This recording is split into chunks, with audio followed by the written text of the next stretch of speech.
Alright, let's talk about Castlevania. And that just fell back. Anyway, let's talk about Castlevania.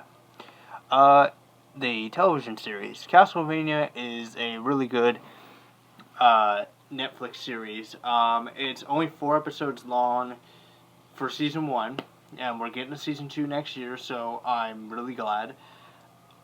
I've watched this at least 2 times already, and I love it. The animation, the acting, the writing by Warren Ellis is fantastic, and also I do like how they focused the first episode on Dracula and his motivation.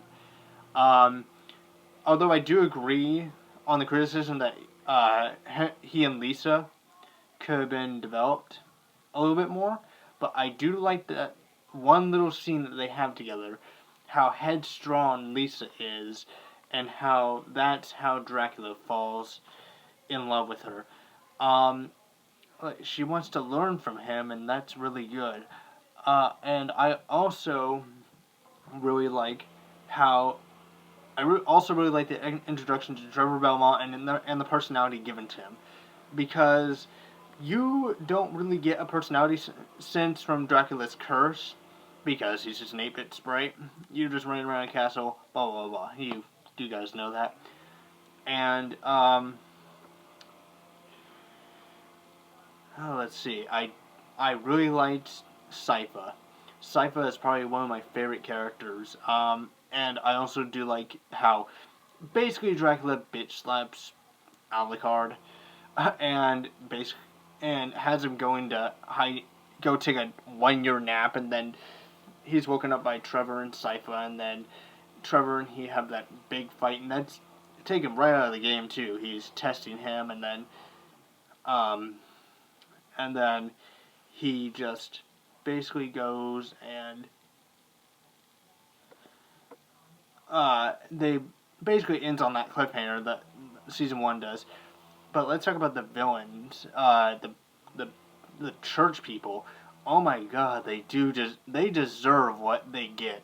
Okay, Dracula's life was burned at the stake for being a witch. For supposedly being a witch. And Dracula goes full John Wick on them, and I do think they deserve. I do think that that's the proper justice that should be done to him. And Dracula is. Do you get a sense of why he became a monster in the first place, and why he wanted to destroy humanity? And the story at the beginning of Dracula's Curse wasn't even that well written.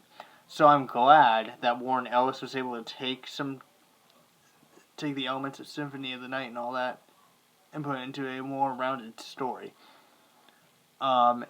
And my final verdict for this would be a 5 out of 5. It's really good in animation, voice acting, storytelling, and character development, and creating original villains. And the bishop was, his death was so satisfying. This is definitely Game of Thrones if it were in the Castlevania universe. So, by the way, parents, this is not for kids. This is a bloodbath galore, and your child is probably going to have nightmares for life. So don't let them watch this. So, get brief. I will see you guys in the next review, and I hope you all have a great day.